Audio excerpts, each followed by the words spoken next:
Raiders, it is me. Hey, Raiders, it's me, Mrs. Swanson. I'm coming to you today to make sure we've got a great understanding of a story called Follow the Water, and it's by Jennifer Elholm. You'll find her in our media center. In fact, upcoming in one of our book talks, we'll be talking about one of her great reads.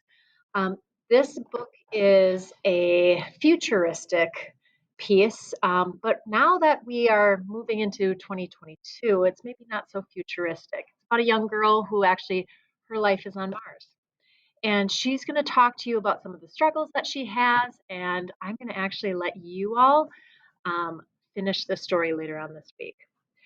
You should have your comprehension document in your hands that should have been handed out to you today. That is not due until we finish the story. So I believe I put a due date as the 22nd, which is this Friday. So you've got that in your hands. As you're listening and you see one of those questions, go ahead and fill it in. All right, let's get started.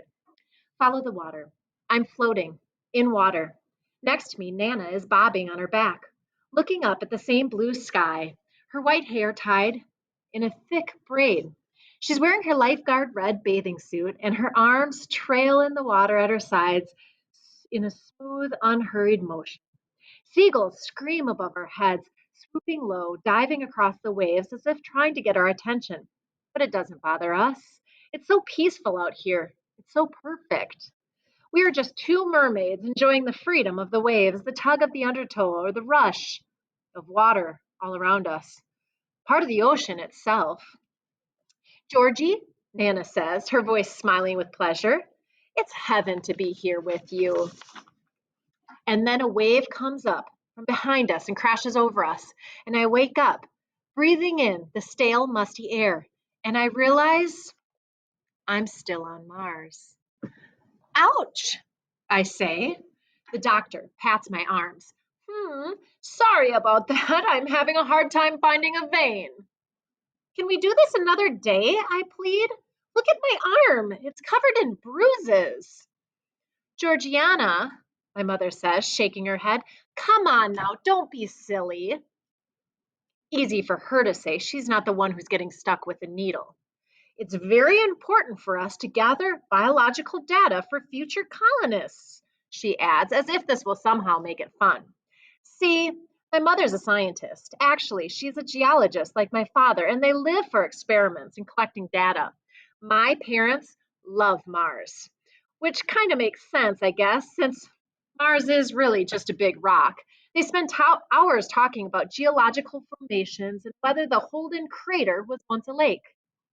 But when it comes to anything involving people or feelings, she doesn't have a clue. I'm sick of this, I say reluctantly, baring my arm for the doctor. I feel like a lab rat. The doctor shrugs at me apologetically. We have to keep an eye on you. We still don't know how the lower gravity will affect your development. I've heard about this about a million times, and I'm not even supposed to be here. See, only adults over 18 are allowed to go to Mars.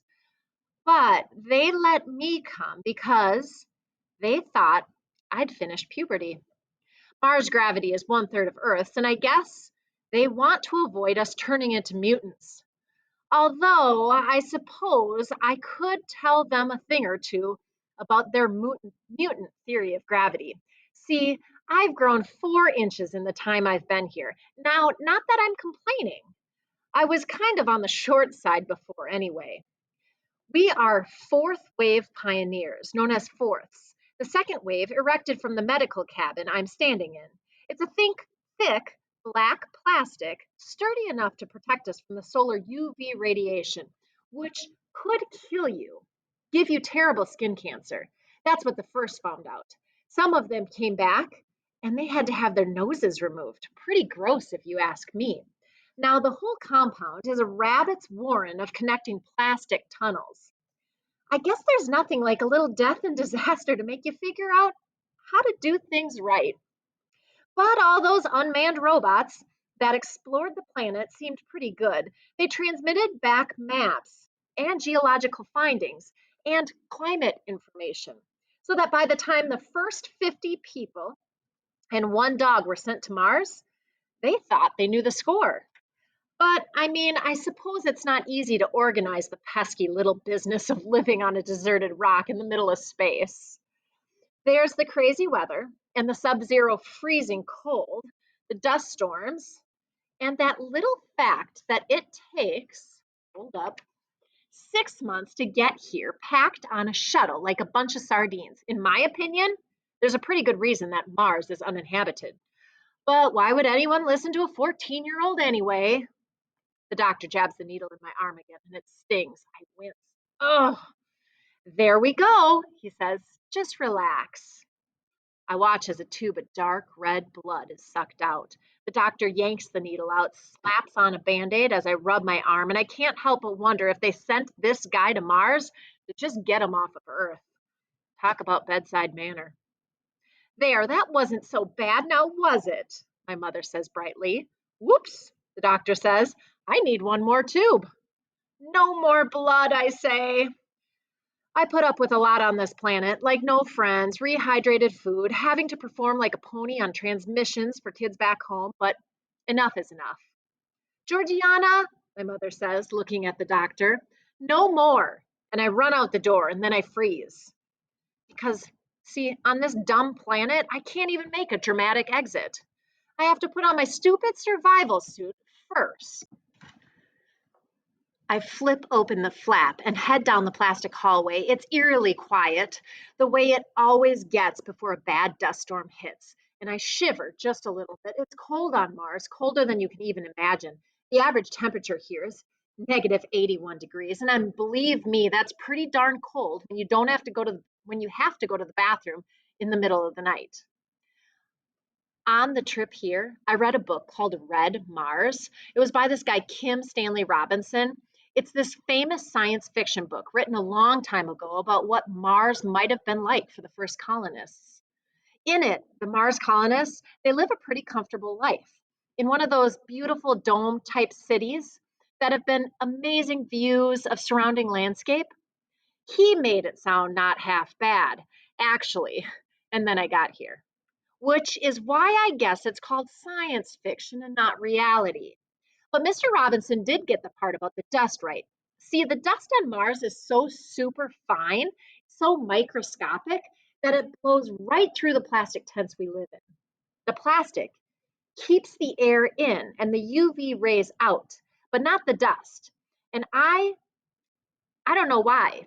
And it's everywhere. It's in your eyes, it's in your ears, it's in your hair, it's even in your belly button. Most of the people who live here just seem to get used to it, but not me. I mean, how do you get used to finding dust up your nose every single morning? Not to mention, it's impossible to get the taste of it out of your mouth, rusty, almost like you're losing a tooth. I take the tunnel that leads to Sojourner. Since there's nowhere to go and nothing to do here, everyone can usually be found there after dinner. It's not like they have much of a choice. It is the only bar on Mars. The place is packed, and when I open the door, a blast of warm air hits me. Top of page 38. The bar itself is a long piece of one of those early shuttles that came to Mars.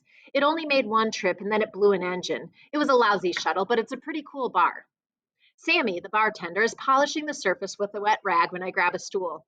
He nods when he sees me. Hey, Georgiana, how's it going? My real name's Georgiana, but I prefer to be called Georgie. Not that it really matters. I've learned that people pretty much call you whatever they want. Okay, the usual? The usual is a cherry cola, but I have other ideas tonight. After all, in a few short hours, I will be 15. No, I say, looking around. I put my elbows on the bar, trying to act kind of casual, like I've done this before. I was thinking maybe a beer. A beer, Sammy asks, raising a skeptical eyebrow. Yes, I say, struggling to keep my voice from wavering. I'll have a beer. He shakes his head at me, a stern expression on his face. You know I can't serve you. You're too young, Georgiana. It's not like I'm going to get drunk and get in a driving accident or anything, I say, exasperated. The guy next to me, Merrick, says, You trying to buy a beer, Georgiana? No, I whisper fiercely, looking down. Merrick is a cellular biologist and has like 10 PhDs, so you'd think he'd be a little perceptive, right? Instead, he turns to the room and announces loudly, "Hey everyone, our little Georgiana is trying to buy a beer." The bar bursts out into hoots of laughter and clapping and shouts. I put my hands over my face, wishing I could just disappear. I mean, this is my life. I can't even sneak my first beer without the entire planet knowing. The only reason I'm even here is because my father is a geologist, and the last batch of geologists they sent up got killed in a spring dust storm. And since then, the geologists aren't exactly lining up to go to Mars. Not anymore. Also, because most of the geologists who got killed had once been students of my father. He is the only one of the geologists in the world who knows anything about Mars because he was on the original exploratory missions. After the spring disaster, as the media like to call it, the government begged my father to go back to Mars, which he wanted to do anyway. You could see it in his eyes every time they sent up a new batch of settlers. His one condition was that I come. You would think I'd be pretty happy to go to Mars. I mean, it's kind of like every kid's dream, right? But I can't stop thinking about water, anything to do with water, like going for a swim or taking a bath or a shower or even having a bath. Because you see, we don't have water.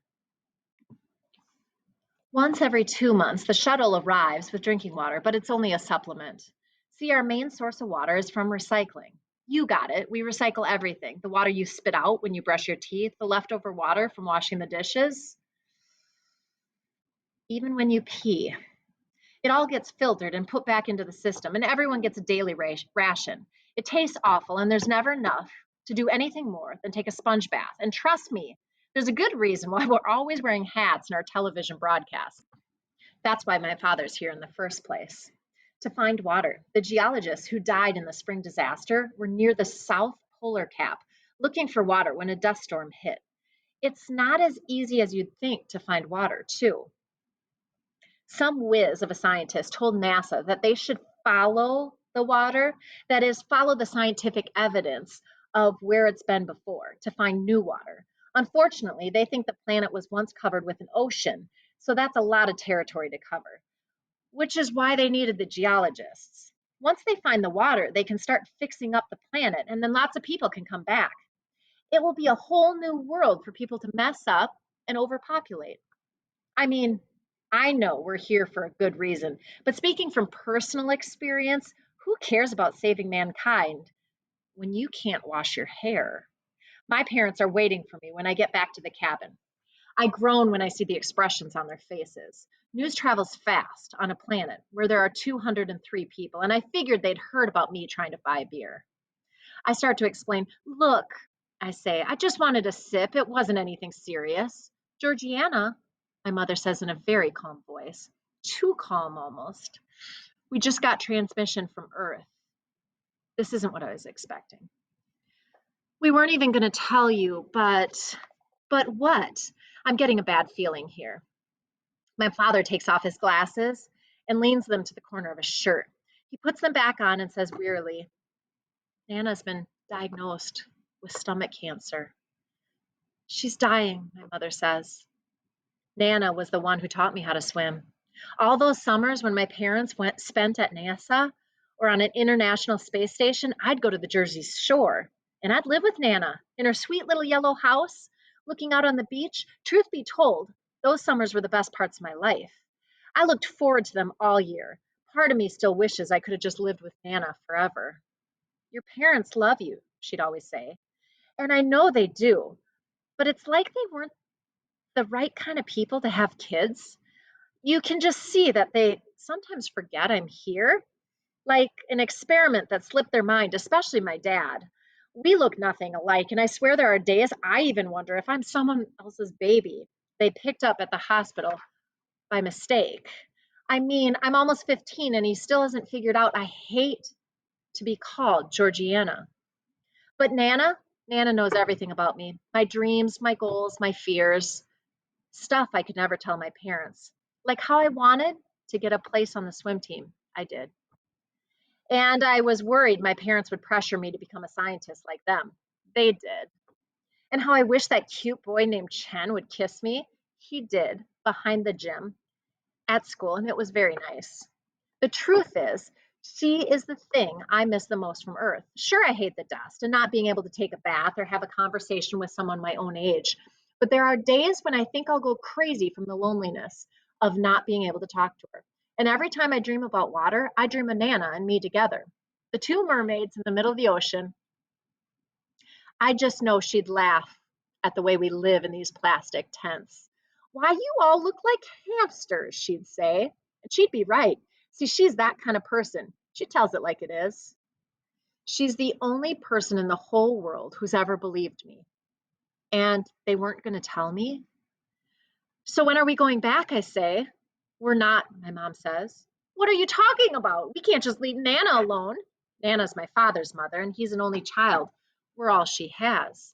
Honey, my mom says, we talked to the doctors. The cancer's already spread to her lymph nodes. She's only got 5 months to live. We'll never make it back in time. She'll die before we get there. I'm going to stop on the top of page 43. You may look at your comprehension questions for today.